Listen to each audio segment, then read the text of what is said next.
Selamat datang, para hadirin yang terhormat. Hari ini, kita akan berdiskusi mengenai sebuah topik yang menjadi fondasi peradaban moden, hak asasi manusia. Konsep ini, tentang hak-hak dasar yang melekat pada setiap individu, adalah sesuatu yang kita pegang teguh, namun interpretasi dan implementasinya sangat bervariasi di antara sistem ideologi dunia.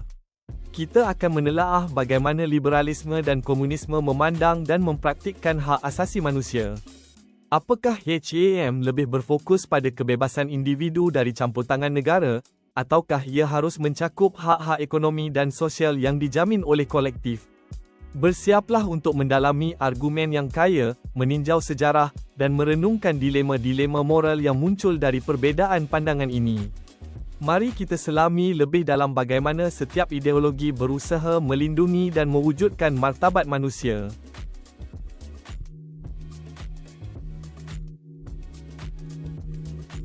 Terima kasih, moderator. Hadirin sekalian, bagi kami kaum liberal, hak asasi manusia adalah hak-hak inheren yang dimiliki setiap individu sejak lahir, yang tidak dapat dicabut oleh negara atau kekuasaan manapun. Fokus utama HAM adalah melindungi kebebasan individu dari campur tangan negara yang sewenang-wenang. Ini mencakup hak-hak sipil dan politik yang mendasar, kebebasan berpendapat, kebebasan pers, kebebasan beragama, hak untuk berkumpul secara damai, hak atas proses hukum yang adil, dan hak untuk memilih dan dipilih. Negara memiliki kewajiban utama untuk menghormati, melindungi, dan memenuhi hak-hak ini, dengan membatasi dirinya pada fungsi-fungsi seperti penegakan hukum, pertahanan, dan administrasi yang adil. Intervensi negara yang berlebihan, bahkan dengan dalih kebaikan kolektif, berpotensi mengancam kebebasan dan otonomi individu yang merupakan esensi dari martabat manusia. Terima kasih, kubu liberal. Perspektif yang kuat tentang perlindungan kebebasan individu. Selanjutnya, mari kita dengarkan pandangan dari kubu komunis. Terima kasih, moderator. Kubu liberal berbicara tentang kebebasan individu. Namun bagi jutaan orang yang hidup dalam kemiskinan, tanpa akses pendidikan, kesehatan, dan pekerjaan yang layak, kebebasan itu hanyalah ilusi belaka. Bagi kami kaum komunis, hak asasi manusia tidak dapat dipisahkan dari hak-hak ekonomi, sosial, dan budaya. HAM yang sejati harus menjamin pemenuhan kebutuhan dasar setiap individu, hak atas pekerjaan yang layak dengan upah yang adil, hak atas pendidikan dan kesehatan gratis berkualitas, hak atas perumahan yang layak, dan hak atas jaminan sosial. Negara memiliki peran aktif dan tanggung jawab utama untuk mewujudkan hak-hak ini bagi seluruh warganya, melalui kepemilikan publik atas sumber daya vital dan alat produksi, perencanaan ekonomi yang berorientasi pada kesejahteraan rakyat, dan redistribusi kekayaan yang adil. Kebebasan sipil dan politik tanpa pemenuhan hak-hak ekonomi dan sosial hanyalah kebebasan yang kosong bagi mayoritas. HAM yang komprehensif adalah tentang pembebasan seluruh umat manusia dari segala bentuk penindasan dan eksploitasi. Kubu komunis, Anda mengedepankan peran negara yang sangat besar dalam menjamin hak-hak ekonomi dan sosial. Namun, bukankah konsentrasi kekuasaan yang begitu besar di tangan negara justru berpotensi mengancam hak-hak sipil dan politik yang mendasar? Sejarah negara-negara komunis menunjukkan adanya pembatasan kebebasan berpendapat, pers, dan berkumpul. Bagaimana Anda menjamin bahwa model Anda tidak akan mengorbankan kebebasan individu demi kesejahteraan yang ditentukan oleh negara? Bapak Adiwangsa, kami percaya bahwa hak-hak sipil dan politik hanya bermakna sepenuhnya ketika kondisi material untuk kehidupan yang bermartabat terpenuhi. Negara yang melindungi hak ekonomi dan sosial rakyatnya justru sedang menciptakan fondasi yang kuat bagi partisipasi politik yang sesungguhnya.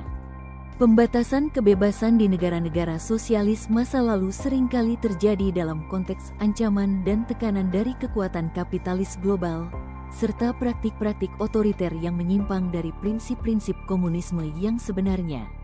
Komunisme yang ideal adalah tentang demokrasi yang substantif, di mana kekuasaan berada di tangan rakyat pekerja dalam segala aspek kehidupan. Kubu liberal, Anda menekankan kebebasan individu dari campur tangan negara. Namun, dalam masyarakat kapitalis yang sangat timpang, Bukankah kebebasan ekonomi yang tidak terkendali justru menciptakan penindasan oleh kekuatan pasar? Perusahaan-perusahaan besar dapat mengeksploitasi pekerja, merusak lingkungan, dan memengaruhi kebijakan negara demi keuntungan mereka sendiri.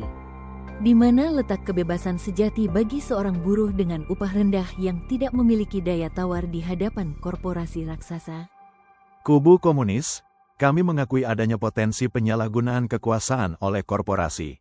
Inilah mengapa regulasi yang cerdas dan penegakan hukum yang efektif sangat penting dalam sistem liberal. Negara memiliki peran untuk memastikan persaingan yang sehat, melindungi hak-hak pekerja, dan menjaga kelestarian lingkungan. Namun, solusinya bukanlah menghapus kepemilikan privat dan menggantikannya dengan kontrol negara yang luas, yang justru akan menciptakan masalah inefisiensi dan kurangnya inovasi. Keseimbangan antara kebebasan ekonomi dan regulasi yang proporsional adalah kunci untuk menciptakan masyarakat yang adil dan makmur. Hadirin sekalian, saya kembali menekankan bahwa hak asasi manusia yang paling mendasar adalah hak atas kebebasan individu. Kebebasan untuk berpikir, berbicara, berkeyakinan, dan bertindak tanpa paksaan dari negara adalah fondasi bagi martabat manusia dan kemajuan masyarakat. Negara harus hadir untuk melindungi kebebasan ini dan menegakkan aturan hukum yang adil. Sementara upaya untuk meningkatkan kesejahteraan sosial penting, hal itu harus dilakukan dengan cara yang tidak mengorbankan kebebasan fundamental kita. Masyarakat yang benar-benar maju adalah masyarakat di mana individu memiliki otonomi penuh atas hidup mereka. Kubu liberal, kebebasan tanpa keadilan sosial adalah keistimewaan segelintir orang.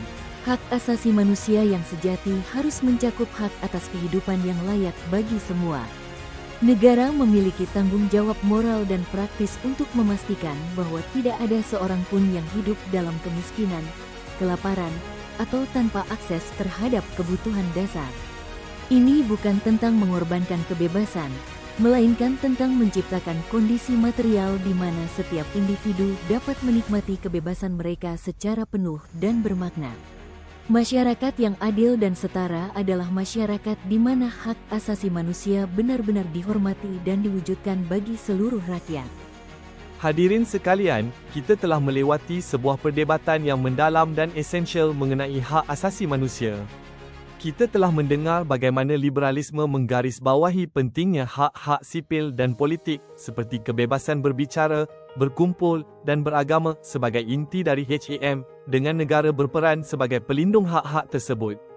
Di sisi lain, kita juga telah menyimak pandangan komunisme yang menekankan pentingnya hak-hak ekonomi dan sosial seperti hak atas pekerjaan, pendidikan, dan kesihatan sebagai prasyarat bagi kebebasan sejati dengan negara yang kuat berperan untuk menjaminnya. Perdebatan ini menunjukkan bahawa definisi dan prioritas hak asasi manusia dapat berbeza secara signifikan tergantung pada kerangka ideologisnya. Tidak ada jawapan tunggal yang mudah, namun diskusi seperti inilah yang mendorong kita untuk terus berupaya mencari keseimbangan antara kebebasan individu dan kesejahteraan kolektif. Terima kasih atas perhatian dan partisipasi anda dalam perbincangan yang sangat vital ini. Semoga diskusi malam ini memperkaya pemahaman kita tentang kompleksitas hak asasi manusia di dunia yang beragam. Don't forget to like, share, and subscribe for the next episode of Pro and Contra. Sampai jumpa.